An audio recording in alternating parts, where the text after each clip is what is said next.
Muy buenas noches, señoras y señores, ¿cómo están ustedes? Bienvenidos a otra edición del Péndulo por Unicanal. Hoy le planteamos tres temas. Uno tiene que ver con el paquete de leyes que hoy dio a conocer el ministro de Hacienda, Benigno López, que ya está con nosotros. Enseguida iniciamos el debate con él, para frenar el gasto público, el mal gasto público en realidad. Vamos a hablar de diversos temas con el ministro de Hacienda. Dos bloques los vamos a dedicar a la educación. El segundo, vamos a hablar acerca de la educación técnica para el desarrollo. ¿Qué es lo que necesita? ¿Cuáles son, qué tipo de educación técnica tiene que tener el joven paraguayo para destacarse los próximos años? Lo vamos a analizar con el doctor Agustín Carrizosa, presidente de la Fundación CIR, y Ramón Maciel, director del Instituto CIR. Y el último bloque vamos a hablar acerca del estado de infraestructura de las escuelas públicas del país, con la directora de Infraestructura del Ministerio de Educación, la arquitecta Raquel Ortellado, y Patricia Sánchez, coordinadora de proyectos de infraestructura del MEC. Así que estos son los temas que hoy le planteamos. Antes de ir a nuestra primera pausa, les invito a compartir un rico café Lavazza, un producto con aroma, cuerpo y sabor inconfundibles. Cafepar lo representa y distribuye. El espresso italiano por excelencia, Lavazza.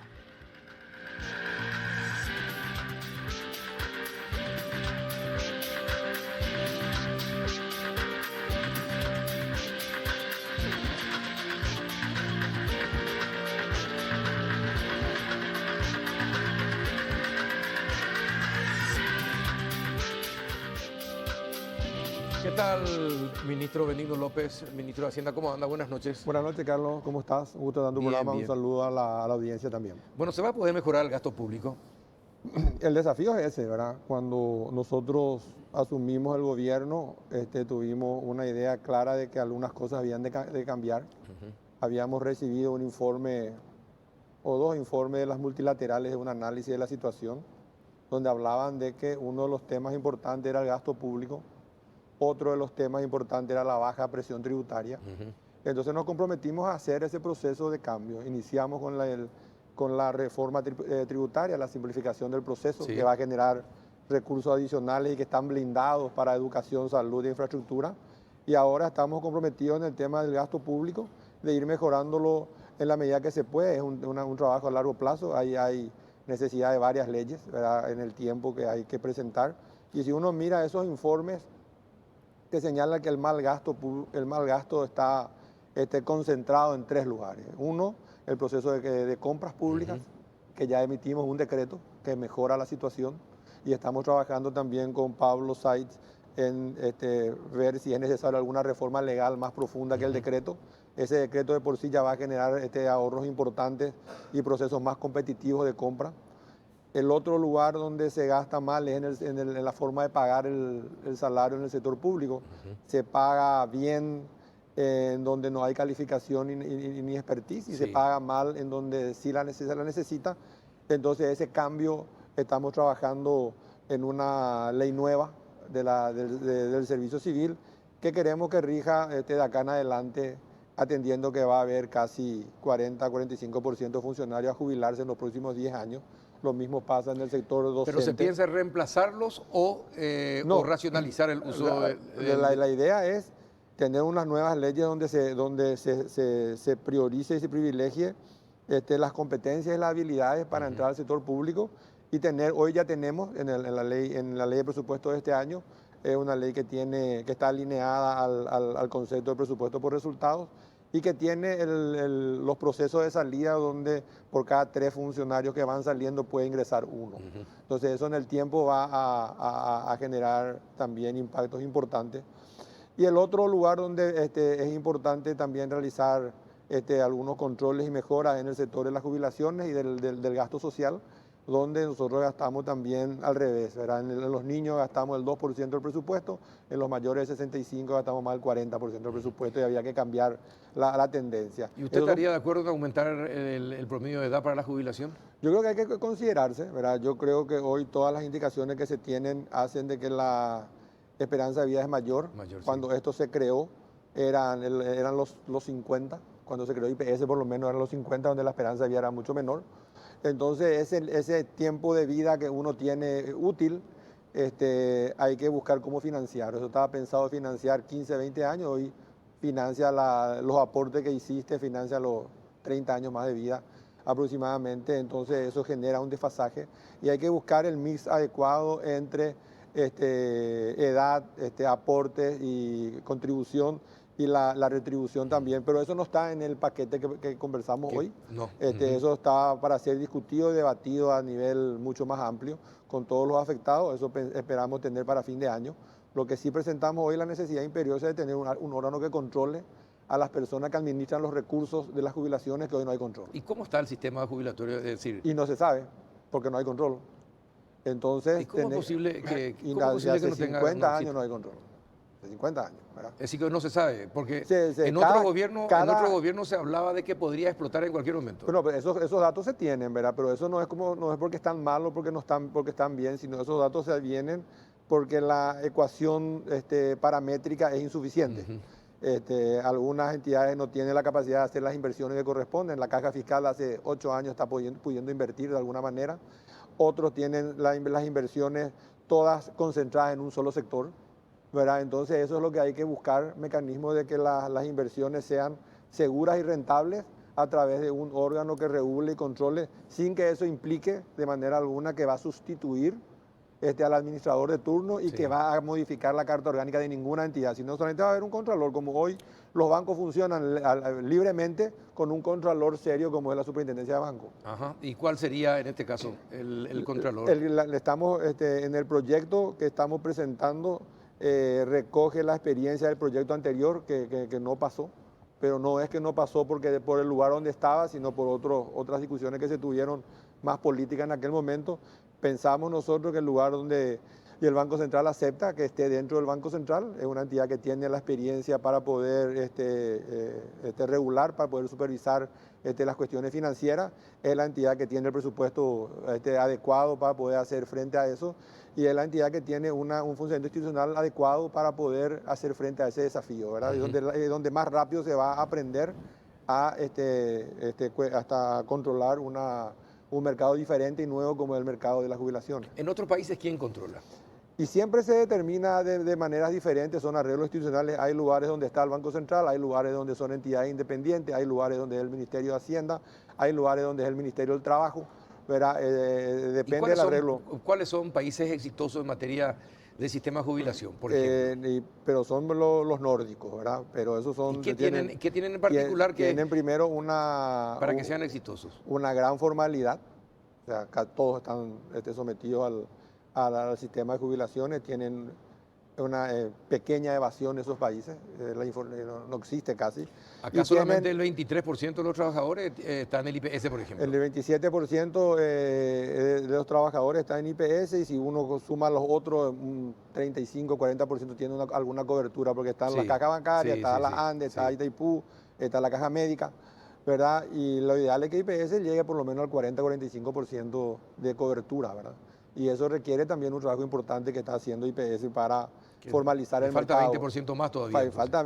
IPS hoy tiene aproximadamente 3.000 millones de dólares de activos y fácilmente puede duplicar en 10 años. Sí, es que se hacen las políticas de formalización. Pero también tiene también con el IPS el Estado tiene una deuda de más de 500 millones de dólares. Sí. Y el sector privado me decía casi 130 millones de dólares aproximadamente. Sí, pero son deudas diferentes, ¿verdad? La deuda del Estado es una deuda que se generó al momento de constituirse el fondo de jubilaciones. Ese fondo hoy está de alguna manera constituido. Estamos hablando con el presidente de IPS para dar punto final. El Ministerio de Hacienda está dispuesto a hacer el esfuerzo de cancelar la deuda, buscando algunas alternativas financieras adecuadas, tipo lo que se hizo con el Banco Central y el Ministerio de Hacienda en el pasado, que permitió de alguna manera darle un flujo adecuado al IPS y responder a la necesidad de solución a ese problema, porque hoy IPS cada rato, para evitar la prescripción, tiene que hacer los reclamos al ministerio y genera un problema judicial inclusive innecesario, ¿verdad? Y en eso estamos trabajando. Ahora, ¿y cuál es otro tema que incluyen los 4 proyectos? Los otros proyectos que nosotros creemos que son importantes, hoy por hoy estamos en los mercados internacionales. Paraguay tiene una presencia activa en los mercados internacionales, tenemos alrededor de 4.000 millones de dólares emitidos. ¿Cuándo empiezan a vencer? Que van a empezar a vencer en 2023, 2026, 2027. ¿Vamos a tener plata para pagar? La verdad que no se hace eso, ¿verdad? Porque eso generalmente las deudas se administran, ¿verdad? Entonces, ¿qué estamos planteando nosotros? Que el Estado pueda administrar su deuda de manera eficiente y en el tiempo poder aprovechar, por ejemplo, las condiciones del mercado de hoy.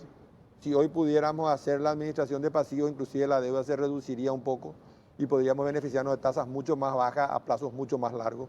Entonces tendríamos más espaciada el vencimiento y cualquier gobierno que venga se va a beneficiar de esa posibilidad. ¿Cómo podemos conseguir eso? Y el mercado te permite hoy generar políticas de administración de pasivos, saldríamos al mercado, emitiríamos deuda, canjearíamos con la que está y pondríamos a más largo plazo. ¿Verdad? Que lo intentamos hacer en abril. El famoso bicicleteo. Y es lo que se dice, ese va a ser el mote que va a tener, pero lo que es una administración responsable de deuda para mantener un perfil de riesgo adecuado, porque nadie va a querer tener un vencimiento de 2.000 millones de dólares si no hacemos eso, ¿verdad? Entonces, porque para pagar eso va a tener que generar los recursos adecuados y va a tener que saber también si en ese momento o meses antes el mercado está disponible o no.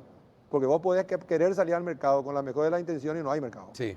Entonces es mejor tener previsto en el tiempo y tener una administración sana de la deuda. La deuda nuestra es hoy muy baja con relación al PIB, ¿verdad? Es de las más bajas de la región y del mundo. Entonces tener que tener un norte con respecto a cómo vamos a administrar, sobre todo con relación a los gobiernos que vienen, ¿verdad? Exacto, no, es que le van a... El gobierno que entra se va a encontrar con esa de 2.000 millones de dólares, el primer vencimiento. El primer vencimiento y así sucesivamente. Entonces lo ideal es, como el Estado es uno solo, hacer un manejo responsable. Nosotros creemos que todos los que están en los mercados hicieron eso en este primer trimestre, se beneficiaron de este mercado de tasas bajas y colocaron su deuda a mejor tasa. Pero para eso tenés que mejorar, tenés que optimizar el funcionamiento del Estado. Estas bonificaciones y compañías que se van pagando, muchos derechos adquiridos van a tener que revisarse, van a tener que discutirse otra vez con los sindicatos. Yo creo que... Hay margen todavía, es decir, hay margen todavía para endeudarse. Hablaba con Manuel Ferreira y con César Loreto, ellos reconocen que todavía hay margen. Sí, hay. Es más, se puede duplicar. Sí. Pero el tema, como ellos advierten, es la forma como se gasta y el retorno que se tiene. Manuel y César conocen que la emisión Claro, de deuda, de la emisión de deuda no te permite gastar en salario. Claro. Ahora, hasta hoy nosotros tenemos esa regla de oro que creo que somos muy pocos los que los tenemos. Argentina se financia, por ejemplo, para todo el funcionamiento del Estado, o sea, el salario y todo entra en su emisión de deuda. La nuestra es solamente para infraestructura, y para pagar pasivo, ¿verdad? Ahora queremos ser más eficientes esta forma de pago. Este último de 400 millones de dólares. Sí. ¿Cuánto es para pagar pasivo y cuánto para infraestructura? Para infraestructura eran 250 y para pagar pasivo más o menos 150. 250 más también. También. Porque alrededor de 500 millones son es lo que emitimos, ¿verdad? ¿Verdad? Entonces hay un 60-40. Y eso va a ir creciendo, ¿verdad? En el tiempo, ¿verdad? Entonces yo creo que esta reforma tributaria que fue tan criticada en el tiempo va a ser recordada como algo que sirvió para anclar las expectativas en cuanto a la infraestructura, la educación y la salud. Ahora, pero, ministro, hay un problema, nuestra cultura de la corrupción. Sí. Es decir, y por más que tengamos controles, Sí. no le enviamos a nadie a la cárcel. Y sigue entonces la calecita de la corrupción. Lo que pasa con el FONACIDE es un clásico ejemplo. Es decir, la política hace que se le blinde a los malos administradores de la cosa pública. La política hace que se inmiscuyan en la justicia y que también se paren la justicia. Es más fácil que a un juez lo saquen del cargo a que un intendente que haya sido ladrón o que haya mal usado los recursos de royalties, FONACIDE, etcétera, etcétera, vaya a la cárcel, por ejemplo. Entonces, todo está lindo. En la teoría es todo muy lindo, pero en la práctica, ¿qué organismo de control tenés que tener para que esas cosas tengan sanción como se debe? Y mira, y es un trabajo de todos, ¿verdad? Primero hay que entender que es una división de poderes, ¿verdad? Este es un poder diferente al poder ejecutivo, que es donde nosotros estamos tratando de hacer los cambios. Es importante la independencia del Poder Judicial. Yo creo que mucho pasa por ahí. Los procesos de cambio en la Corte Suprema han sido de beneplácito de la ciudadanía al menos, sí. Y va a empezar un momento para abajo. Y una cosa que suelo hablar mucho con la fiscal general del Estado y también con el presidente de la Corte, necesitan una independencia presupuestaria, ¿verdad? Sí. Ellos no deben depender del humor del ministro de Hacienda o del humor de alguien para hacer valer su presupuesto. La Constitución le da un 3%. Nosotros estamos trabajando especialmente con la Corte para ver si podemos ya blindarle eso y que ellos distribuyan de la manera que ellos mejor entiendan. Ahora, ¿verdad? por ejemplo, para que acepten tus proyectos, ¿qué tenés que ceder en el Congreso? Yo hasta ahora, en este año y medio... No, pero honestamente. Yo honestamente te digo. Porque lo que pasa con los ministros de Hacienda en este país es que después de salir del cargo, recién cuentan la verdad. Y ese le tenés que retar a ese. Y que le te cuenta retamos, después, pero le Yo no retamos. te voy a cambiar la historia cuando yo deje el cargo. Pero le retamos. Hasta hoy, yo no tuve que hacer nada. Más que irme a hablar con todos los líderes, explicarles, aguantar el reto que había también de algunos sectores y explicar la situación. Yo no tuve que ceder nada. ¿Alguna lista ahí para que ingresen como funcionarios y permitir recategorizaciones? Nada. Es más, ustedes son testigos en la opinión pública que el año pasado, cuando se hizo algún cambio en el presupuesto, en las líneas, Sí. Hacienda salió en contra. Y discutió, nos fuimos hasta el tribunal.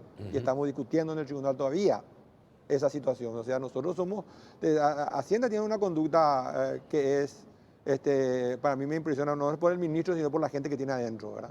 Esa gente que tiene adentro Hacienda, gente que vale mucho y que trabaja convencido de que el gasto hay que mejorar, convencido de que hay que mantener la disciplina fiscal y están todo el día trayendo ideas que son interesantes para la Y ciudadanía. hablando de recursos y fondos, como ministro de Hacienda hoy, en este febrero del 2020, ¿por qué te reís, ministro? No, porque No. mi tiempo se está acabando y seguramente alguna pregunta rara me va a hacer. No, una pregunta rara. Pero,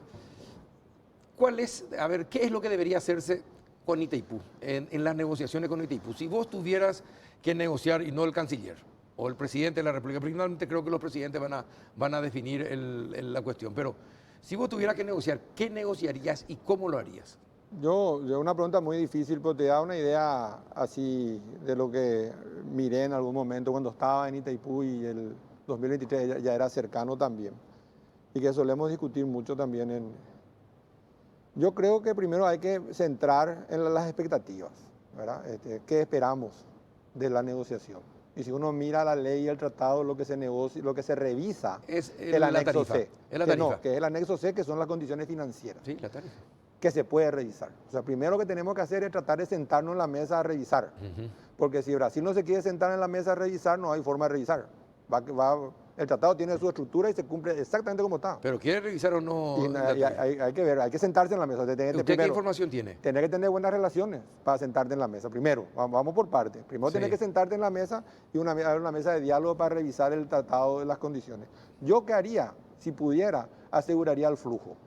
¿Qué te quiero decir con eso? ¿Los 1.000 millones? Los 2.000 millones de dólares Sí. aseguraría y dividiría entre los dos Entre países. 1.000 millones para cada país. Y que cada país haga lo de si Brasil quiere bajar la tarifa, que financie o que subvencione Con su sus 1.000 tarifa, millones. con sus 1.000 millones. Y nosotros hagamos con los nuestros lo que querramos. Si Paraguay pudiera tener un fondo sin endeudarse, 1.000 millones que todos los años te va a entrar, a N años, vos en 15 años sos Suecia.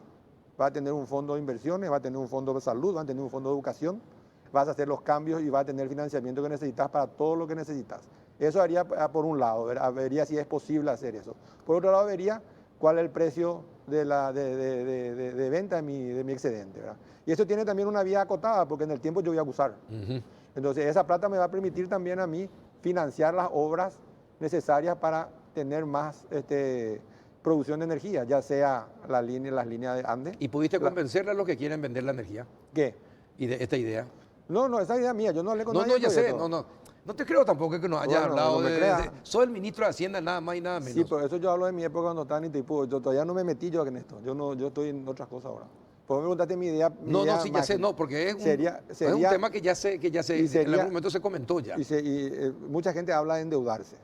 Yo diría no. Yo diría asegurar el flujo. Hoy vos tenés un flujo de 2.000, 1.000 para cada parte. Y tenemos que llegar rápido al acuerdo antes del 2021. Pues en el 2021 ya se cancela 600 millones de dólares y el tratado dice que va directo a la tarifa. Y eso te va a permitir a vos generar fondos necesarios para el desarrollo de tu país, que es lo que necesitas, sin necesidad de irte más a los mercados. Imagínate que vos tengas un flujo anual de X millones de dólares que te venga de tu activo más valioso. Te puede permitir, y dentro de eso hay una cantidad de alternativas que podés estudiar si cómo va a ser el futuro de tu relación en Brasil. Y la relación tiene que ser siempre buena porque son socios condóminos de una represa que fue exitosa en su, Ahora, con su concepción. Te Eso digo yo algo. por ahí empezaría Perfecto, a hablar pero con te ellos. digo algo, no te olvides de la experiencia del FONACIE. Nosotros y un grupo de la sociedad civil entre estudiantes y otras personas quisimos blindar los fondos de compensación que había conseguido Lugo Sí. ampliándolo, ¿verdad? Sí. 320 millones de dólares o 360 millones de dólares Sí. anuales. Quisimos Sí. blindar. Sí. Destrozaron en el Parlamento. Destrozaron porque tienen que darle a toda su clase política, a todos, intendentes, gobernadores, tienen que tener. Y ahí está como está. Sí, ¿Verdad? hay un déficit ahí, pero yo creo que ya podemos aprender la experiencia. Eso debería venir a un fondo blindado del Tesoro y de nadie más, ¿verdad? Esa es la idea, Y la que- primera idea que se me ocurren de que se podría discutir en algún Y, momento. y- ¿verdad? y ya hablaste, le comentaste a tu hermano de esto. No, todavía. No hablamos, yo estoy en otro lado todavía, en Hacienda. Ujú. No, ya sé, pero así en reuniones familiares. Pero siempre se habla, él tiene muchas ideas interesantes también, ¿verdad? Esta y otras, ¿verdad? ¿Y cuál es la otra alternativa que se maneja en el tema Itaipú? Y otras alternativas que se manejan es bajar la tarifa. Y venderla a Brasil, Y, lo que no usamos. y vender a Brasil lo que no usamos y poner un precio diferente. Y pues tener que acordar el precio. Imposible, porque Brasil va a ser el único comprador y te va a fijar el precio. Y poder exportar puede ser también. O sea, hay muchas alternativas. No tenés la y tenés que hacer. infraestructura. Y esa inversión tenés Y son que hacer. 3 años, 4 años para Y hacerlo. algún día vas a tener que hacer. Pues yo digo que esa discusión tiene nomás luego una vida corta. Porque vos vas a usar tu energía, tu potencia, pronto. ¿Sí? Algunos dicen en 5 años, otros dicen en 15. O sea, ponerle en 15 años vos eso no va a tener para venderle a nadie. Entonces no tengo que mirar más largo, pero tengo que mirar los próximos 50 años. Pero entonces hay muchas alternativas. Yo creo que cualquiera sea lo que se resuelva hacer, Itaipú es una situación donde Paraguay va a terminar ganando en la negociación, va a terminar imponiendo su criterio en la medida que sea razonable y seguramente también van a haber ganancias para Brasil. Ahora no podemos pensar salir en una negociación, ganar los dos, perder los dos, que uno pierda. Va a tener que salir, los dos se tienen que levantar felices de la mesa y yo creo que eso es posible que ocurra. Bueno, ya dijiste, acá un televidente, bueno, ya dijo, pero vamos a reiterar porque un televidente pregunta preocupado con el tema de la jubilación. Por el momento y hasta fin de año, el tema de la modificación, ampliación, no se trata. No, nosotros no estamos tocando los cálculos paramétricos, no estamos tocando la edad, no estamos tocando los años de aporte, no estamos tocando la tasa de sustitución, no estamos tocando nada de eso. La ley lo que previene y que pretende justamente asegurar que esos recursos estén cuando se necesiten. ¿Y cómo, ministro, y cómo va a hacer para...? ¿Por qué se habla de topeo cuando que en realidad hay beneficios que son injustos y que se repiten? La nomenclatura te cambia una o dos palabras o un artículo o una preposición, nomás te cambia la nomenclatura, pero es lo mismo, subsidio familiar, ayuda estudiantil, ayuda alimentaria, etcétera, etcétera, etcétera. Es lo mismo y va sumando, va sumando, va sumando. Bueno, vamos por partes, ¿verdad? Vamos por partes. Vamos primero a reconocer que esta estructura existe en el Estado hace por lo menos 40 años. Sí. ¿Verdad? O sea, nada nuevo no hay en esto. No.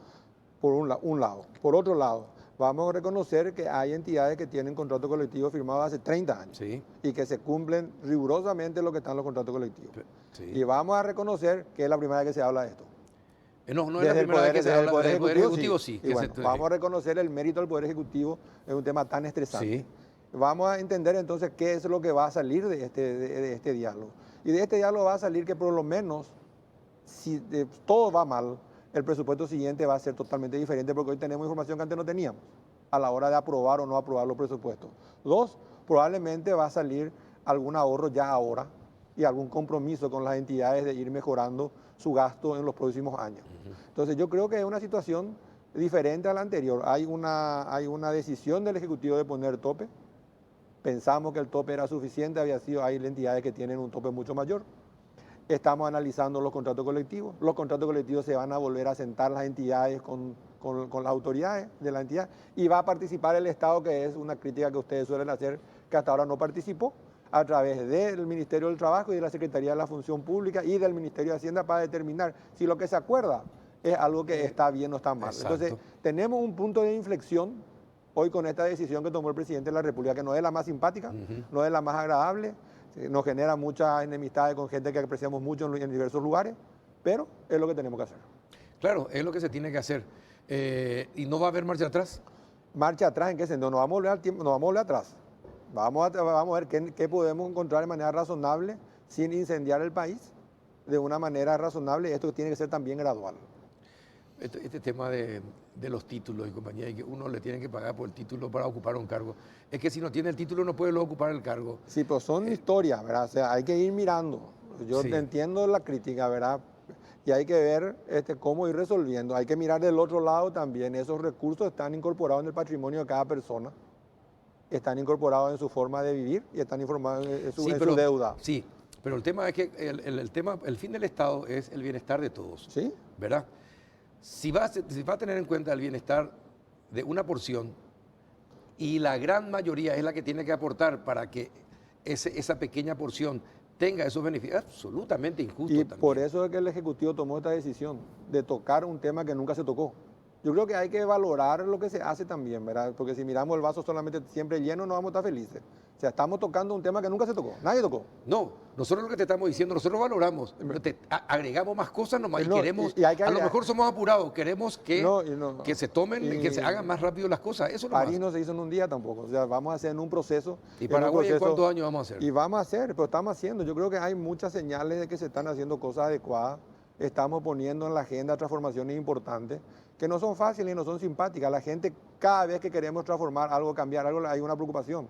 Cuando lo correcto es buscar los cambios, porque haciendo más de lo mismo no vamos a tener resultados diferentes. Totalmente. Entonces yo creo que este es un camino importante donde estamos también, hay que también valorar el trabajo de las entidades afectadas y de sus sindicatos, porque estamos trabajando en un ambiente de diálogo. O sea, no estamos matando en la calle como pensaron que iba a ser. Entonces, algo bueno va a salir de esto, yo creo que va a ser beneficioso para todos y de acá en adelante va a haber un gasto mejor, eso es seguro en estas entidades y en todo el Estado paraguayo, y sobre todo cuando presentemos la nueva ley, cuando presentemos el nuevo sistema de ingreso al sector público, cuando premiemos la meritocracia, va a ser también diferente. O sea, yo creo que, como dicen los chinos, el camino de 1000 kilómetros empieza con el primer paso. Con el primer Cuando paso, llegue el claro. primer paso. Bueno, está bien. Ministro, gracias por venir. Yo sé que usted tiene un compromiso. Espero que se divierta en ese compromiso y le agradezco que haya venido. Porque justo en este momento se está tocando este tema. Sí. Hoy usted habló con los senadores y ahora está hablando con la gente. ¿Verdad? Y eso es muy importante. Así que le agradezco que haya venido. Por favor, un gusto estar en tu programa siempre. Bueno, a la vuelta de la pausa, vamos a hablar de la educación técnica, ministro. Le pediría incluso que se quede si quiere, porque va a tener que poner plata para eso. Educación técnica para el desarrollo. ¿Es posible o no en Paraguay? A la vuelta de la pausa. Vení a Bristol y aprovecha las super ofertas de vuelta a clases. Los mejores precios del país y sin entrega inicial en notebooks, impresoras, computadores all-in-one, celulares, tablets y mucho más. Además, con tus compras te llevas de regalo una pulsera repelente. Escucha esta super oferta. Combo HP Notebook de 15.6 pulgadas más impresora multifunción. Precio normal 18 cuotas de 244.000 guaraníes. Ahora precio de oferta 18 cuotas de 179.000 guaraníes. Te esperamos en cualquiera de nuestras sucursales en todo el país. Llámanos al 519-4000 o escribinos al WhatsApp 0991-670-000. Bristol, la mejor casa de electrodomésticos del país.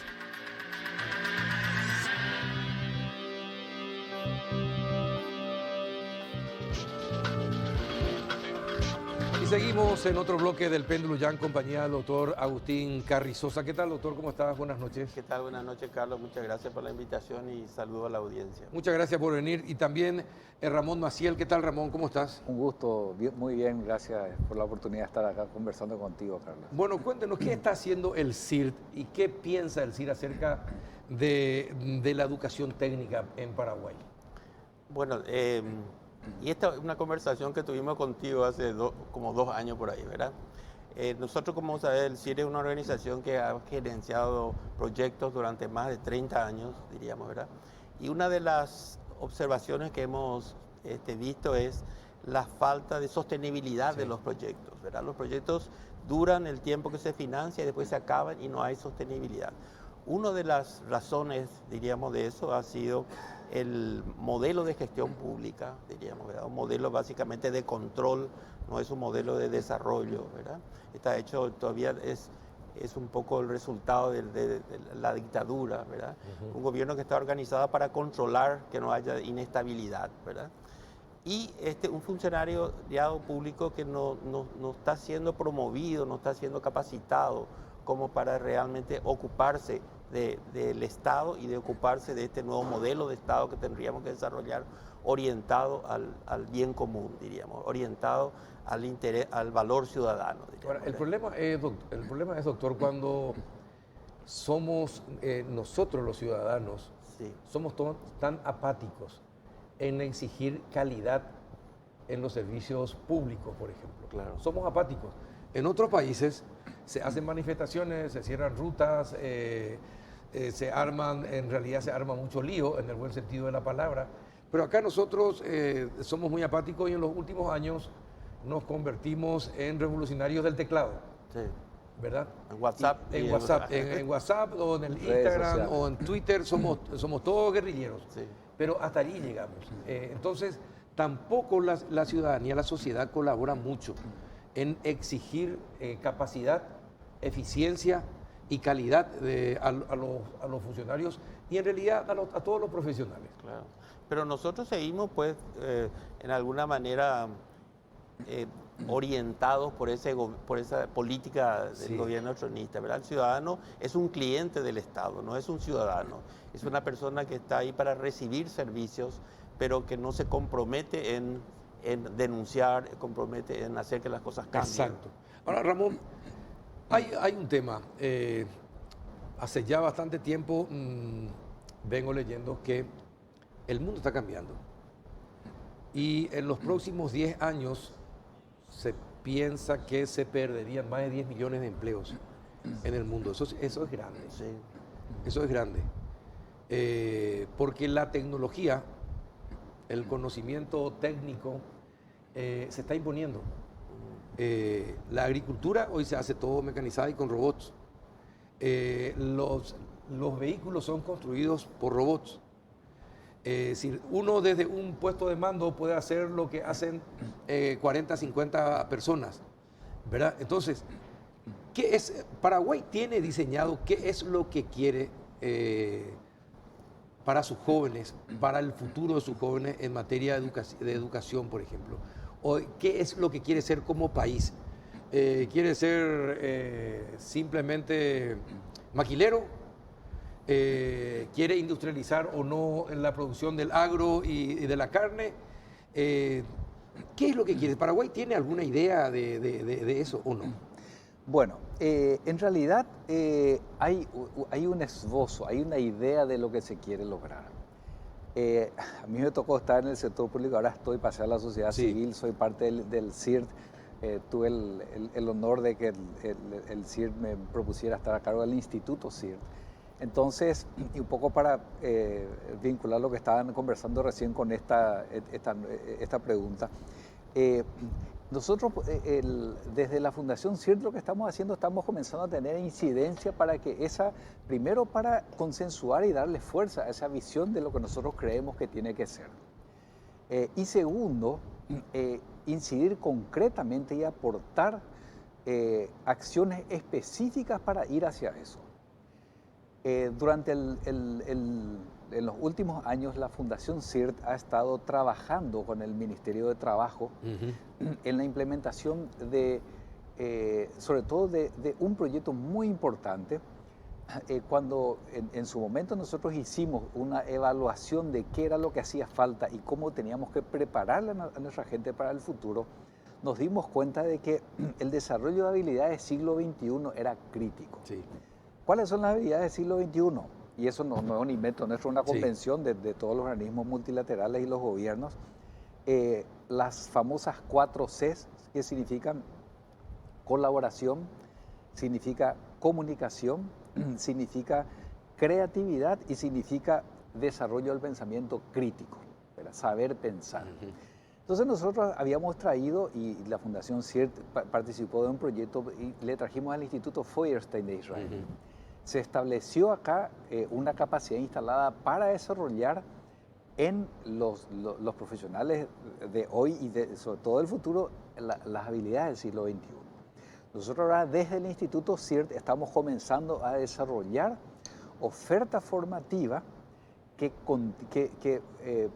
por debajo de las especialidades técnicas tiene el desarrollo de las habilidades del siglo XXI. Entonces, porque ahí hablamos, además de las 4, hablamos, por ejemplo, de la alfabetización digital. Sí. Nosotros estamos ahora en conversaciones con un grupo que representa tecnología para enseñanza de robótica. Entonces, nosotros desde el Instituto CIRT, Fundación CIRT, lo que vamos a hacer es vamos a llegar al Ministerio de Educación, proponerles hacer proyectos pilotos, ¿verdad? Porque creo que es muy importante eso, crear el efecto demostrativo, mostrarles, Claro. Y para que a partir de ahí sí se pueda expandir y se pueda, nuestro gran anhelo y nuestro gran deseo es que esto también pueda después extenderse a la educación formal. Mire, este es un país muy particular. Los directores, como no son controlados, debidamente controlados, hasta no hace mucho tiempo, podían, y como la educación pública se paga, aunque la gente crea que no, porque se paga por cada alumno, Hacienda le paga al Ministerio de Educación la escolaridad. ¿Qué hacían los directores? Hacían figurar en un aula 20 alumnos, cuando que en realidad estaban 7, 10 nomás, ¿verdad? Y por cada alumno que no existía, se recibía, creo que son 30.000 o 20 o 30.000 guaraníes, creo que es por semestre, pero se multiplica eso por miles. El número de alumnos, sí. Y entonces era un negocio los directores. Con la digitalización se pudo saber, y con el RUE se pudo saber cuántos alumnos estaban. Le frenó a los directores. Pero el RUE tiene, en poco tiempo más ya va a poder ser reemplazado otra vez para el descontrol. Claro. ¿Verdad? Entonces necesitamos, para eso la tecnología, para saber dónde está el profesor, qué está enseñando, realmente enseña, está en el colegio, el alumno va a poder también ver cuánto es su nota, si su materia. Es decir, todo eso, para eso necesitamos conocimiento. ¿Verdad? Bueno, ¿y el CIRT qué es lo que puede aportar en eso? Y yo quiero insistir un poco en lo que vos dijiste, ¿verdad? En el sentido de que la cantidad de desempleo que hay. Y nuestro país en ese contexto mundial está muy atrasado. Sí, cierto. O sea, todo esto que estamos hablando de los directores, de los colegios, eso, no es chiste, es una cuestión gravísima, diríamos, ¿verdad? Nuestro país está en un momento, por su bono demográfico mismo, está en un momento que puede transformar el país si es que esos estamos jóvenes perdiendo, estamos perdiendo el bono demográfico. Estamos preocupados muchísimo por Itaipú y qué sé yo, que también es importante, pero tenemos esa riqueza ahí que está siendo desperdiciada, digamos, ¿verdad? Por todo por este modelo de educación todavía retrógrada, diríamos, ¿verdad? Sí, nosotros estamos muy preocupados por eso, ¿verdad? Por eso estamos desarrollando todas estas tecnicaturas, diríamos, ¿verdad? Y elegimos tecnicaturas porque nos damos cuenta que el mundo está cambiando tan rápidamente que profesiones como la medicina, la abogacía y todas esas, que son lo que todo el mundo quiere hacer, son realmente demasiado largas hoy en día. El del derecho es una de las profesiones que más rápidamente va a desaparecer. Sí. Porque hoy día ya hay aplicaciones que le enseñan a uno cómo hacer su presentación ante la justicia, defenderse a sí mismo. Claro. ¿Verdad? Entonces, por ejemplo, ¿verdad? La misma cosa son los contadores. Las máquinas van a poder hacer todo lo que hacen los contadores, pero para eso hay que saber manejar la máquina. Claro. ¿Verdad? Pero entonces se va a necesitar uno cuando se necesitaba 100.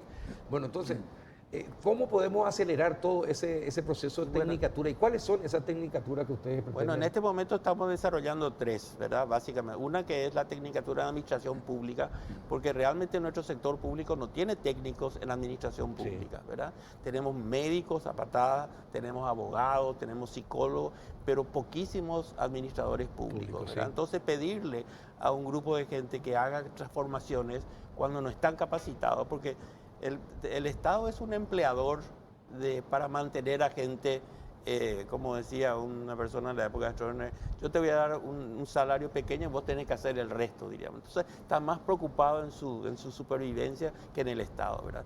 El otro que estamos también, una tecnicatura sobre desarrollo social, diríamos, ¿verdad? Un poco apoyando a la Secretaría de Acción Social y al programa de protección social, y una tecnicatura en habilidades administrativas, que es, no sé si vos conociste CAES.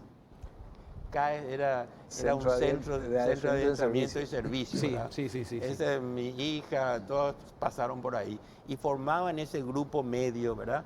Asistentes, técnicos administrativos, ese tipo de personas que nosotros no tenemos realmente acá, ¿verdad? Entonces estamos abocados a eso, ¿verdad? Pero necesitamos ampliar. Hoy estamos recibiendo mucho apoyo, hay que reconocer del Ministerio del Trabajo también, que estamos pudiendo desarrollar cursos. En este momento estamos formando más de 1.900 jóvenes, diríamos, ¿verdad? ¿En qué? En diferentes temas, por ejemplo, en temas que tienen que ver con manejo de computadoras, ¿verdad? Sí. Tecnología telefónica. Tenemos programas en habilidades del siglo XXI, como hablábamos, manejo de proyectos, etcétera, etcétera, ¿verdad? Y estamos buscando no solamente capacitarlos, sino también buscar su inserción laboral, ¿verdad? O sea que en el momento que estamos desarrollando el proyecto ya estamos buscando empresas que incorporen a los jóvenes como pasantes.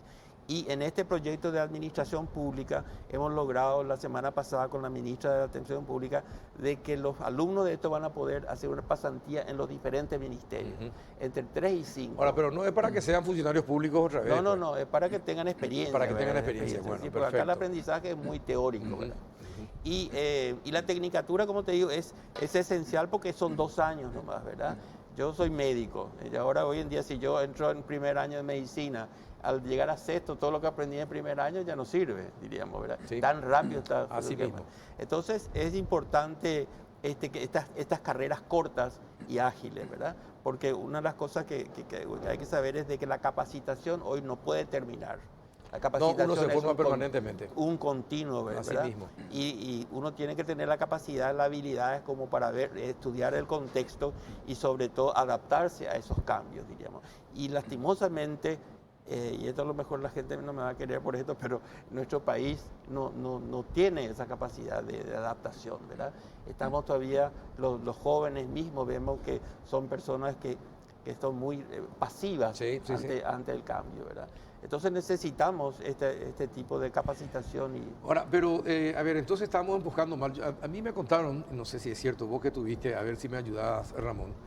Me decían que en zonas del interior, por ejemplo, se dictaban cursos, para hacer trenzas, ¿verdad? Sí. Sí, pero... sí, así mismo. ¿Para cursos para hacer trenzas? Sí, así mismo. Para pintar las uñas. Para pintar las uñas. Sí. Pero, ¿y cómo sé que se gastaba así la plata? Sí. ¿Quién controla por eso? ¿Quién controla qué es lo que se debería enseñar, por ejemplo, en San Pedro o en Concepción o en Cazapá? ¿Qué es lo que los chicos de esas zonas deberían aprender? Me parece que por ahí tendríamos que comenzar a ver y para diseñar el futuro de nuestros chicos, ¿verdad? ¿Qué es lo que se puede hacer al respecto? Bueno, en realidad, en todos los lugares en donde hay, digamos, un sistema educativo serio, siempre se adecuan los contenidos curriculares a las necesidades del territorio.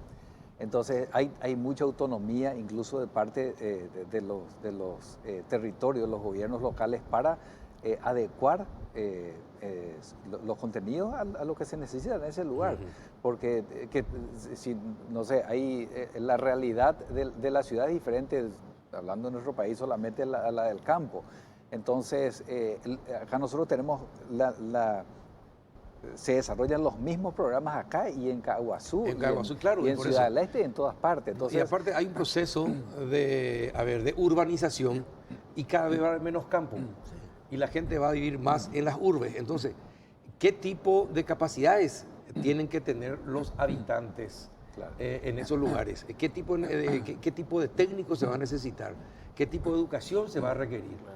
¿Quién diseña eso? Sí, por eso yo creo que la solución pasa por la descentralización de la decisión de qué es lo que se va a enseñar. Eso pasa, previo a eso por supuesto que hay que generar capacidad local. O sea, claro. Nosotros tenemos que tener la capacidad de adecuar nuestros programas formativos. Y en ese sentido, creo que estas tecnicaturas pueden ser una respuesta muy concreta a esa necesidad. Y nosotros estamos abocados a eso, ¿verdad? Lo que nosotros queremos es que para cada lugar ir habilitando esas carreras en función a lo que se necesite. En el mundo, en el primer mundo, Alemania, Francia, Estados Unidos, las carreras técnicas son las que despiertan el interés de la mayor parte de los jóvenes. En Alemania, más del 50% de los jóvenes siguen carreras técnicas. Menos del 50% va a la universidad. Entonces, y son carreras de corta duración, son muy específicas, están orientadas al ejercicio de la profesión. Ahora, hay una cosa que yo no... Alemania hoy en día está pidiendo a gente capacitada, jóvenes capacitados, y ofrece empleo para más de 2 millones de jóvenes capacitados en diversas áreas. Sí. Está pidiendo Alemania gente para ir a trabajar en Alemania y con buen salario. Así ¿verdad? Es decir, algo está pasando en el mundo, algo está cambiando en el mundo y nosotros estamos muy rezagados.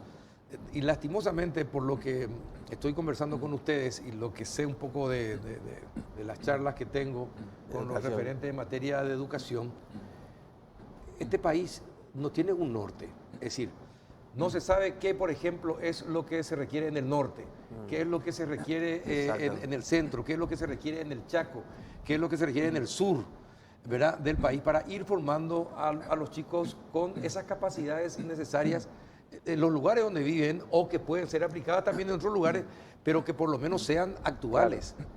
Ahora, una de las cosas que con relación a lo que vos planteabas, ¿quién decide? Sí. El problema es que esta decisión es colectiva. Sí. O sea, está el Ministerio de Educación, el Ministerio de Industria y Comercio, el Ministerio de Trabajo, ¿verdad? Ellos tienen que construir este modelo, ¿verdad?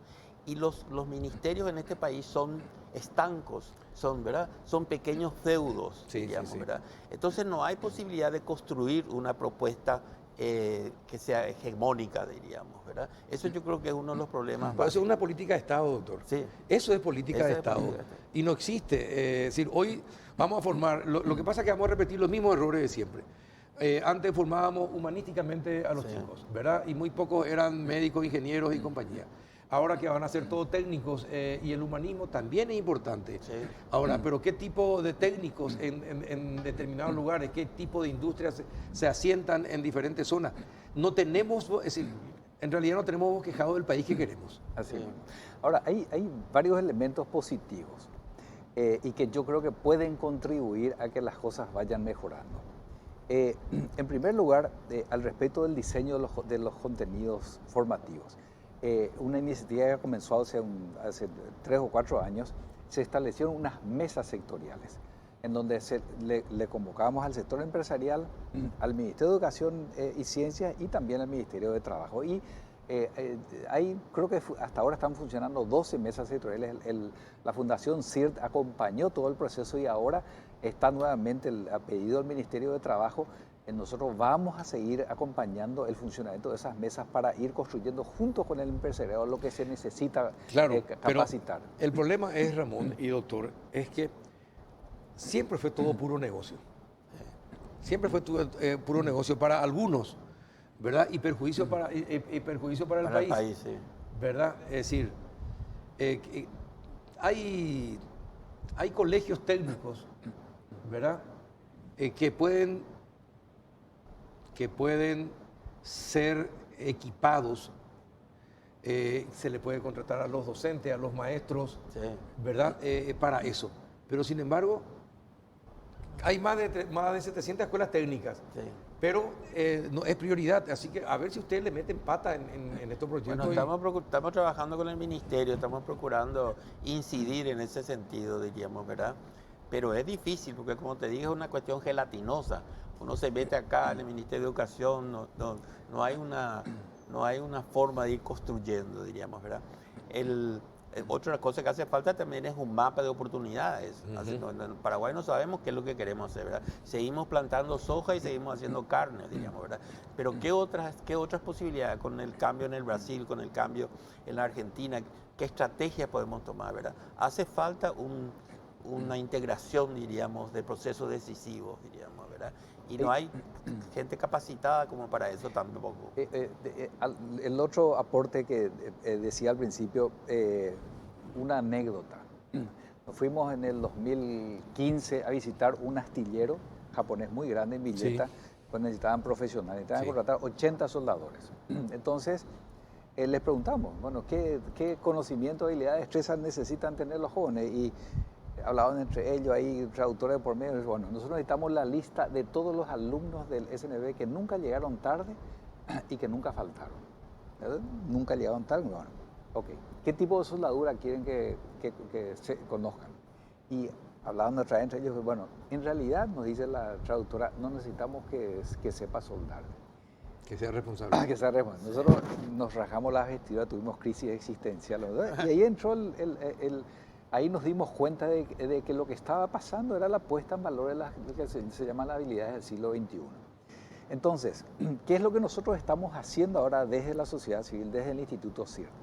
Estamos, como tenemos el expertise y tenemos los expertos, y realmente, si un joven es serio, es comprometido, es responsable, y si sabe pensar, si sabe colaborar, si sabe trabajar, entonces él es tierra fértil para que el proceso de capacitación sea más rápido. Nosotros, la tecnología que nosotros hemos traído de Israel hace que, por ejemplo, un joven judío, etíope, de raza negra...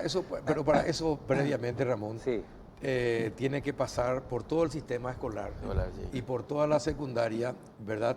Donde justamente aprenda a trabajar en equipo, Así aprenda mismo. valores, Sí. aprenda responsabilidad, tenga maestros que estén en hora, que enseñen lo que tienen que enseñar, etcétera, y que les muestre valores, ¿verdad?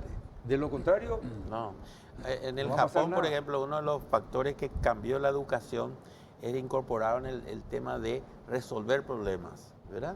Es un curso que trajeron de la consultora McKinsey, famosa, ¿verdad? En resolver problemas. Y con esa materia que incorporaron, ¿verdad? Crearon toda una transformación en la mentalidad de los chicos, ¿verdad? Y acá la gente no sabe resolver problemas, diríamos. No solamente... es que falta creatividad. Falta creatividad. Falta imaginación. Y también falta un poco de animarse, ¿verdad? Entonces, seguimos muy encerrados en una cultura de no querer meter la pata, ¿verdad? Pasar por ridículo es una cuestión brutal en nuestro país, diríamos, ¿verdad? La gente, y las organizaciones tampoco están abiertas como para facilitar ese proceso. Ahora, ¿verdad? tenemos que cambiar culturalmente todo, Sí. ¿verdad? Y sin educación no va a haber cambio cultural. No. ¿Verdad? El tema es que estamos demorando los cambios porque hay a cierta clase que no le interesa la calidad de la educación del país, ¿verdad? Entonces, y tenemos que involucrarnos todos, en el Sí. tema, de lo contrario no vamos a hacer el cambio cultural que se necesita. Tenemos que tener primero un modelo país, no tenemos. Tenemos que tener, ustedes sí, si pueden colaborar y acuden junto al ministro Peta, ¿verdad? Y le explican, a ver si les recibe. Y bueno, y empezamos todos juntos a empujar el carro, de lo contrario, otra generación de Sí. paraguayos va a ser pobre, Dos generaciones. va a ser marginada, Sí. Así mismo. etcétera, etcétera, etcétera. Nosotros creemos que, podemos hacer incidencia, estamos haciendo incidencia. Nuestro aporte a lo mejor es demasiado ínfimo al lado de todo lo que hay que Todo hacer, suma. pero nosotros creemos que todo. Nosotros tenemos los cursos de formación de formadores en habilidades del siglo XXI. Eso es algo que nosotros silenciosamente estamos haciendo y viene mucha gente, muchos docentes del sector público y del sector privado.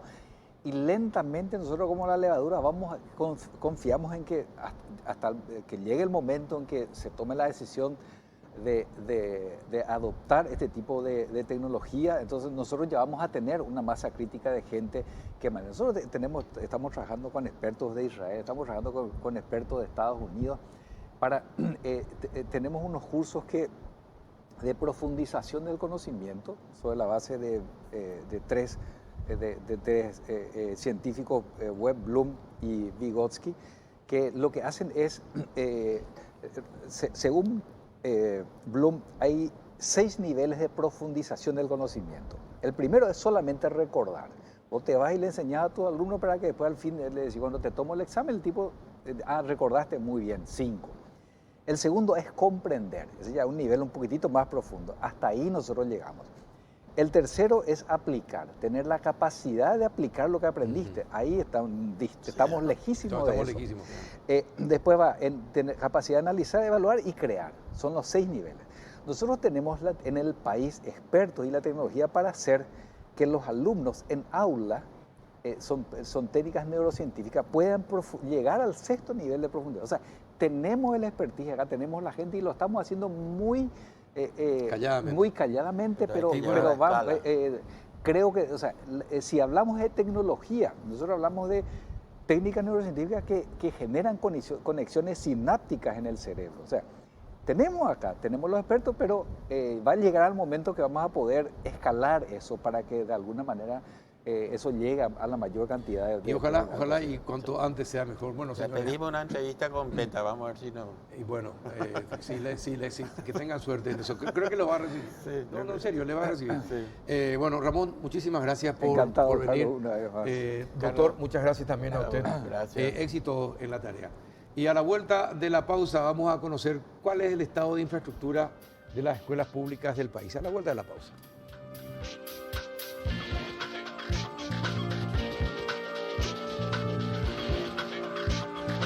Vení a Bristol y aprovecha las super ofertas de vuelta a clases. Los mejores precios del país y sin entrega inicial en notebooks, impresoras, computadores all-in-one, celulares, tablets y mucho más.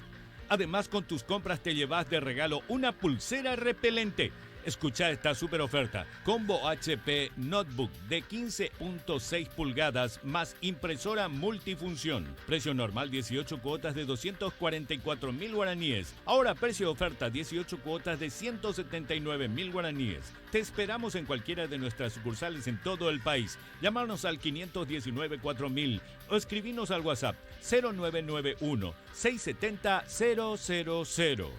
Bristol, la mejor casa de electrodomésticos del país.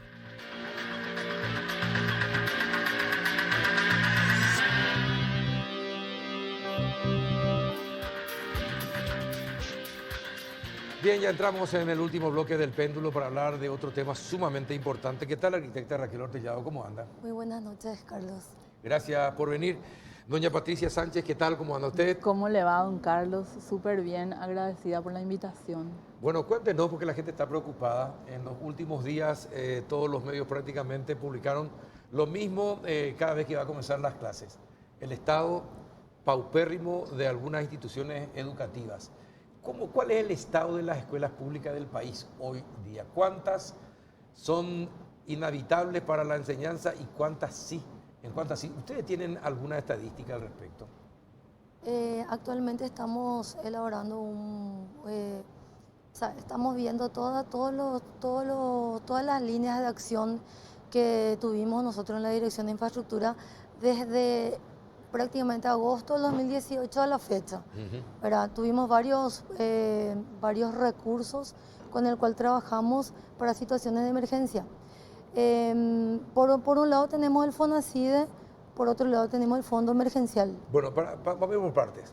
En el tema FONACIDE, ¿cómo es el trabajo con las intendencias y las gobernaciones? Porque ahí tiene que haber un trabajo conjunto. ¿Cómo es el trabajo? Ustedes le dicen, señores, estas son las escuelas que tienen que intervenir este año, o ellos le dicen, o ellos hacen lo que quieren sobre la intervención de las escuelas con los recursos que tienen. El recurso del FONACYT tiene un procedimiento de utilización a través de la microplanificación. Sí. La microplanificación nace en el MEC. Sí. Es una priorización de instituciones educativas. Sí. Que es realizada a través de las direcciones departamentales en conjunto con los supervisores, directores, intendentes y gobernadores. Sí. O sea, todos están a conocimiento de las necesidades que tiene cada institución educativa en su Claro, zona. sí. ¿Verdad? Ellos, o sea, las diferentes municipalidades... Pero trabajan anteriormente. Mire, le pregunto esto porque anteriormente los intendentes no le hacían caso a microplanificación. Hacían lo que querían, no había coordinación, no trabajaban conjuntamente, por eso ahora trabajan conjuntamente, hay coordinación, Sí. se intervienen, las escuelas que microplanificación dice se tienen que intervenir, Sí, sí, es así. ¿sí? Sí, la Dirección de Infraestructura recibe los proyectos de intervención que envían las distintas municipalidades y gobernaciones. Nosotros realizamos un análisis y aprobación de esos proyectos. Una vez que emitimos esa aprobación a cada municipalidad o gobernación, realizamos también un monitoreo de la ejecución de esas obras. ¿Cómo hacen el monitoreo? Nosotros tenemos profesionales en cada departamento que constantemente están realizando una verificación de la ejecución y de la terminación de esas obras. Como así también es obligación de cada municipalidad y gobernación de enviar a la Dirección de Infraestructura las recepciones definitivas de las obras, para que nosotros también podamos habilitar esos Y espacios. cumplen con esas tareas. ¿Hay coordinación efectivamente o no? Porque estas escuelas que estuvieron apareciendo en los últimos días, por ejemplo, esta de San Pedro, ¿verdad? Que se hizo famosa esta semana porque hablaba la directora y hablaban los padres también. Esa, por ejemplo, ¿está dentro de la escuela que deberían ser intervenidas en San Pedro o no todavía? En muchos casos, cuando se hace la priorización o sea, se realiza la priorización en la microplanificación, Sí. pero en muchos casos también depende de la disponibilidad de las municipalidades y gobernaciones. O sea, se priorizan, o sea... Ellos tienen un porcentaje. Ellos tienen un Y porcentaje. la priorización se debería hacer teniendo en cuenta el porcentaje de fondos que tienen. Sí. Porque no todas las escuelas van a ser intervenidas este año, ni el siguiente, ni el año pasado. Sí. Sino aquellas que están la cuestión era que las que estuvieran en peores condiciones, esas deberían ser intervenidas primero. Sí. Ese fue, así dice la ley, ¿verdad? Ahora, Así está establecido. Y bueno, ¿y se hace eso o no? Se hace eso, pero justamente eso te explico ahora. Muchas veces la disponibilidad que ellos tienen no abarca para todas las instituciones Lógico, no, educativas. pero lógico, no va a haber luego plata porque no hay plata en el país que pueda hacer que se solucione en un año todas las necesidades escolares. No hay. Por eso es que se hace año a año. Entonces, ¿quién tiene más fuerza? ¿Lo que dice el Ministerio, la División de Infraestructura o lo que dice el Intendente y la Junta Municipal? Lo que dice el MEC, o sea, lo que dice la Dirección de Infraestructura. Porque en muchos casos también existen las emergencias y en muchos casos esas emergencias no están contempladas en la microplanificación. Entonces, ¿Por qué no están contempladas? porque probablemente no se elaboró en forma el reporte. Cada institución ¿Quién es educativa, responsable de que se elabore bien el reporte? el director de la institución educativa. ¿Y cuántos directores fueron sancionados por no elaborar bien sus informes acerca de la urgencia de que sus escuelas sean reparadas? Justamente eso también yo no manejo mucho la parte pedagógica, manejo cómo ellos elaboran su reporte, pero sería interesante eso que decís, porque todas estas publicaciones que van saliendo son justamente instituciones educativas que no están en la microplanificación, Claro. por ejemplo. Ahora, pero no puede ser que no esté en la microplanificación. Algo falla en el ministerio y con la intendencia. Todas las escuelas deberían estar contempladas dentro de la microplanificación. Doña Patricia, usted como coordinadora de proyectos, ¿cómo se trabaja con las municipalidades para priorizar? ¿Qué escuelas se priorizan para atender? Teniendo en cuenta la disponibilidad de recursos que tienen las intendencias. En realidad, en la unidad ejecutora de programas y proyectos, lo que nosotros ejecutamos es lo que deviene de las misionales en torno a lo que arroja microplanificación, pero no tenemos un contacto directo con los municipios. O sea, está dividida en dos partes, digamos, de manera organizativa. ¿Quién está en contacto con las intendencias? En contacto, digamos, los pedidos de intendencia, Carlos, políticos de cualquier índole o de necesidades reales llegan a la Dirección de Infraestructura del MEC Central a cargo de la arquitecta Raquel Ortellado, Sí. ¿verdad? Ahí es donde son cotejados con lo que tiene microplanificación. A ver si la prioridad en ese departamento, en ese distrito, es realmente... La que tiene mayor emergencia, esa debe ser las prioridades. Entonces ahí viene que se decanta lo que solicite el municipio, ¿cierto? Sí. Y ahí es que se da respuesta. Lo que ocurre a veces es que dando prioridad en un determinado departamento a las escuelas cuya infraestructura esté en peor estado, hay otras que Sí, no que están también, tan sí, mal, que así son mismo. las que están siendo Pero, publicadas, claro, sí. pero que atendiendo esa emergencia no da para también atender la otra de momento. Ujú. Pero tenemos nosotros ya gestionados por este gobierno, en la persona del señor ministro, a cargo de este ministerio, ¿verdad? Fondos incluso de donaciones que van destinados, incluso toda la parte de emergencia, te puede explicar la arquitecta Raquel, que es quien atiende la emergencia, porque nosotros que dependemos, nosotros la unidad ejecutora de programas y proyectos, que dependemos directamente del Fondo de Excelencia y nuestros proyectos, vos sabes porque sos parte del Fondo de Excelencia, son aprobados en plenaria el Fondo de Excelencia, deviene ya de decantar y de a veces proyectos nuevos y entre tanto proyectos, los proyectos de refacción son los que estaban ya anteriormente aprobados y vos sabés y te consta que todo lo que de ahora del No, por 2018 en más. Claro, por eso digo son que los no hay plata que pueda nuevos. resolver en Sí. un año o en dos Claro. todo el tema de la infraestructura Lo que escolar. está sucediendo en realidad es que se atiende aquello que de verdad se está por caer Sí. en ese Sí. departamento. Sí, Y sí, habiendo agotado, si nos remitimos a lo de municipios y gobernaciones, en términos de construcción, lo que el municipio dispone de los alcanza. municipios que también se acercaron, Ujú. eso también hay que decirlo, ¿verdad? Entonces no alcanza para Pero no, a resolver ver, pero ustedes lo son, urgente. ya sé, pero ustedes son ministerio, es decir, el ministerio debe obligar a las intendencias a acercarse al ministerio Sin para lugar hablar a con duda. microplanificación. Es decir, porque no puede, o si no va a ser muy fácil, ellos gastan en lo que quieren, hay un dinero que ellos sí o sí deben únicamente gastar en infraestructura, Totalmente. ¿verdad? Entonces sí tienen que acercarse, arquitecta, sea más dura con los intendentes. Y dígale al ministro que le acompañe y le apoye, en serio, porque tienen que acercarse los intendentes al ministerio para decir, estas son las escuelas que nosotros consideramos, cotejan, y si efectivamente es así, pues se trabaja si ellos tienen los fondos. En realidad nosotros trabajamos así con ellos.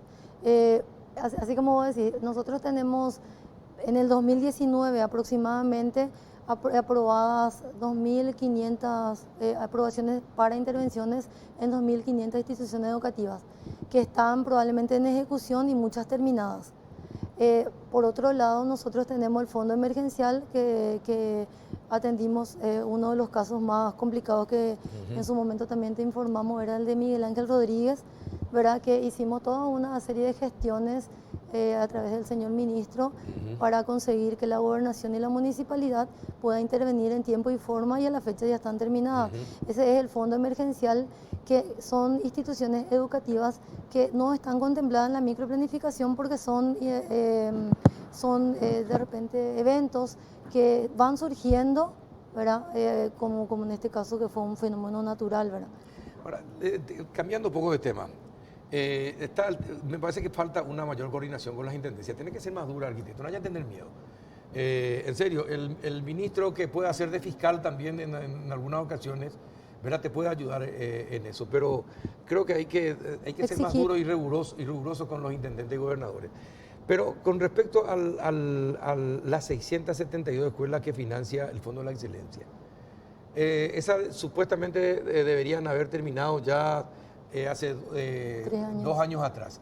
Bueno, Ajá. ¿qué pasa? ¿Cuál es el estado actual de esas escuelas?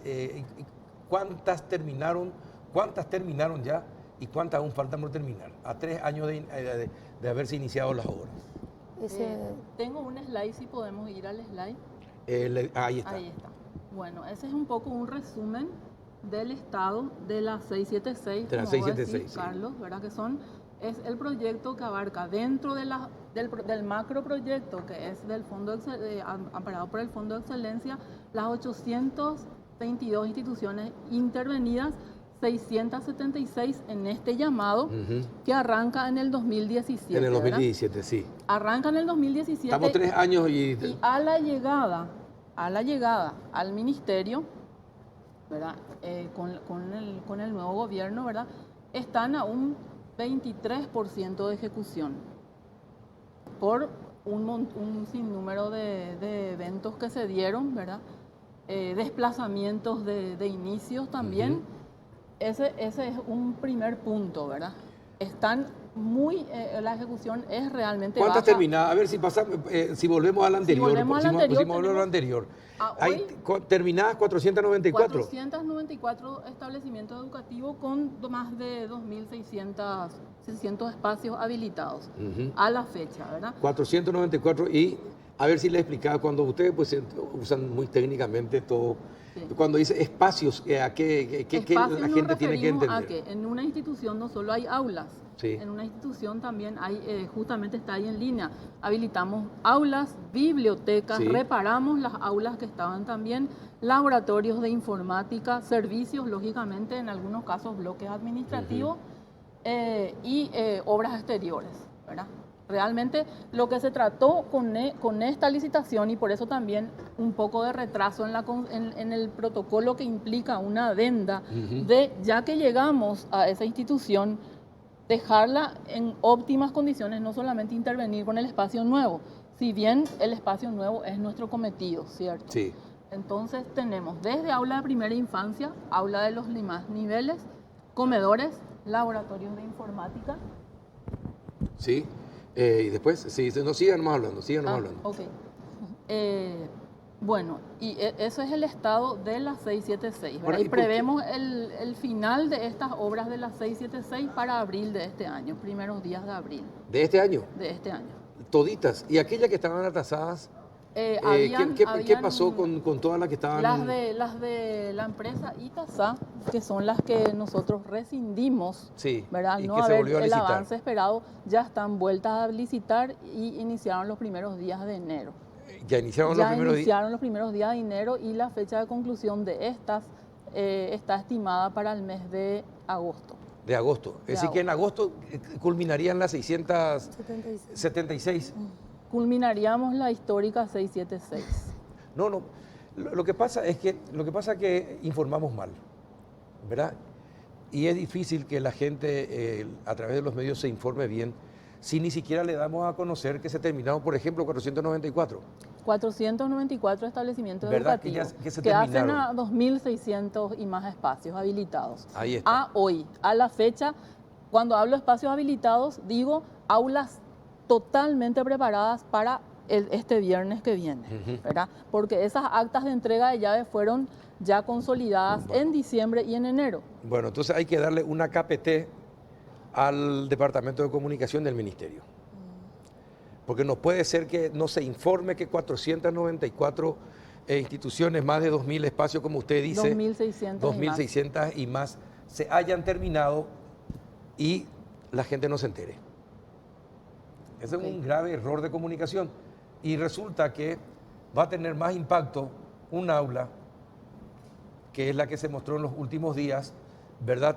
Que tiene que ser intervenida probablemente este año, siempre y cuando la Intendencia y el MEC se pongan de acuerdo, ¿verdad? Para que la gente entienda que se priorizaron primero aquellas que estaban en peor condiciones y que probablemente este año o el siguiente le toque a esa escuela cuya directora se plaguea, cuyos padres se plaguean, y con justa razón. Con justa razón. Con justa razón, ¿verdad? Pero para que se entienda que va a ser intervenida este o el siguiente año. Yo creo que también hay un error en la estrategia de comunicación y debe ser entendido.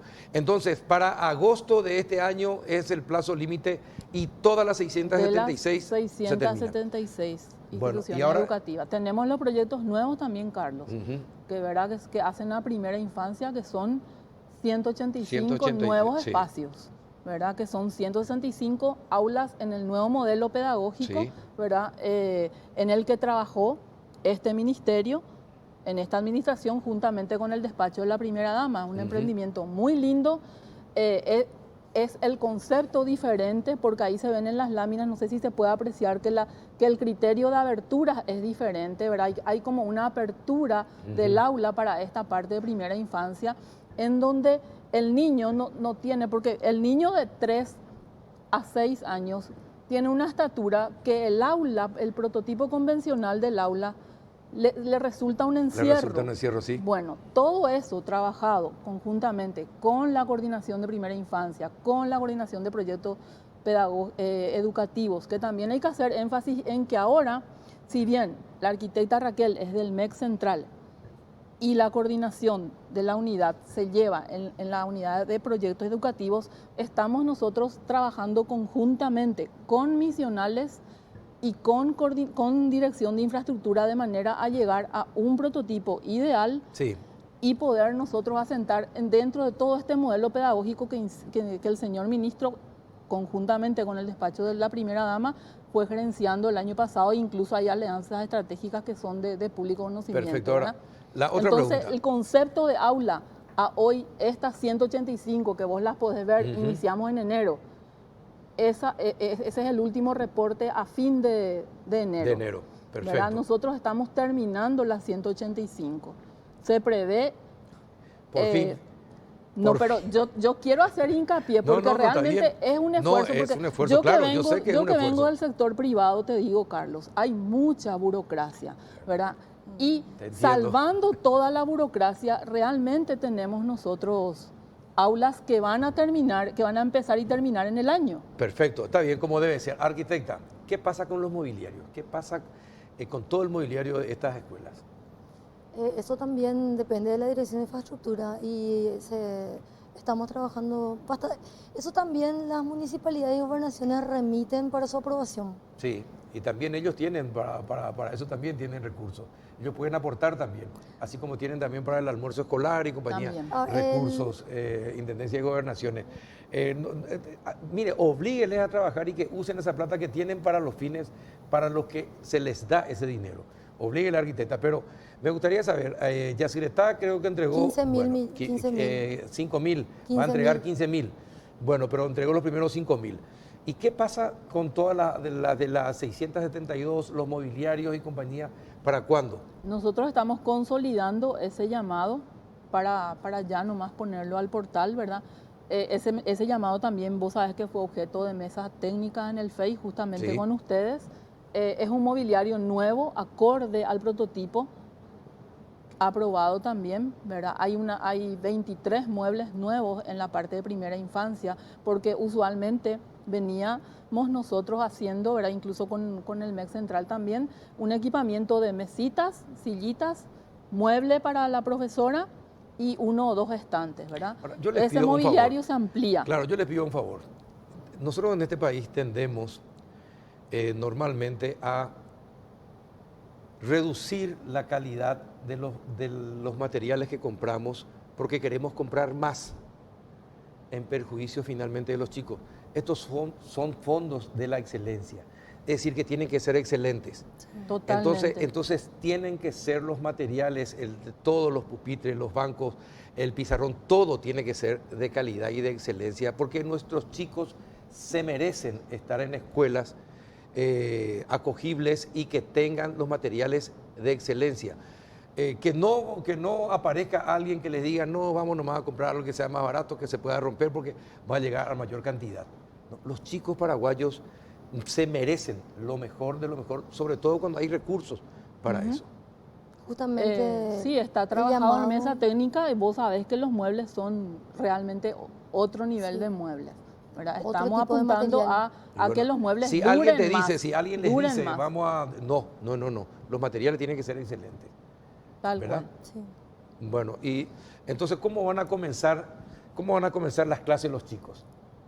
¿Cuántas escuelas, a ver, en lo que va a comenzar, cuántas escuelas fueron intervenidas conjuntamente con las municipalidades, las gobernaciones y el FEI? Vamos a mencionar por parte porque son varios números para no mezclar, ¿verdad? Lo que te dije, las aprobaciones que nosotros emitimos para FONACIDE arroja aproximadamente 2.500 instituciones educativas. También nosotros tenemos los recursos de un convenio con la OEI, de recursos de la Unión Europea, y con eso pudimos terminar de intervenir también 2.000 espacios Son educativos. 4.000, ya más de 4.000 sí, que fueron intervenidas. Terminadas. 4.000. Sí, ese fondo ¿Eso en emergencial. cuánto tiempo? En un año. En un año. En un año. ¿Y por qué ustedes no informan eso? Y otra cosita, ¿verdad? Nosotros tenemos 5.000 para el inicio de este año. Nosotros el año pasado trabajamos con 22.000 millones, que era el recurso de la Unión Europea, donde trabajamos con cada institución educativa. Era un aporte, un recurso que nosotros entregábamos de acuerdo a la necesidad que tenía la institución educativa. Trabajamos en conjunto en la fiscalización desde el inicio hasta el final, ¿verdad? Terminó excelentemente bien ese trabajo en conjunto con la comunidad educativa. Ahora, tenemos instituciones educativas en emergencia, como las que salen en las publicaciones, que también van a seguir recibiendo aulas móviles. Tenemos 44 aulas móviles que a la fecha se están instalando, se van a ir completando para este viernes, pero eso van a ser temporales, porque van a seguir recibiendo los aportes de los 5.000 millones que tenemos ahora para el inicio del año, para seguir trabajando con la comunidad educativa. Y lo más calentito que tenemos ahora, que es el decreto 3.353, que nos habilita al MEC, ¿verdad?, de poder intervenir en aquellas instituciones educativas que no tienen título a favor del MEC. Ese era otro impedimento que nosotros teníamos. Sí. Entonces, muchas de las instituciones educativas que hace añares que nunca recibieron ningún tipo de intervención, ahora van a poder recibir esa intervención gracias al decreto del presidente. ¿Y ya tienen un número de cuántas serían? Y aproximadamente 400 instituciones educativas. Estamos recabando toda la información porque las diferentes direcciones departamentales están enviando los reportes de esas emergencias. Ahora, los directores y los profesores utilizan políticamente también este tema de infraestructura para sus fines. ¿Les informan o dejan de informar por cuestiones políticas? Eso no. Nosotros recibimos la información de cada dirección departamental.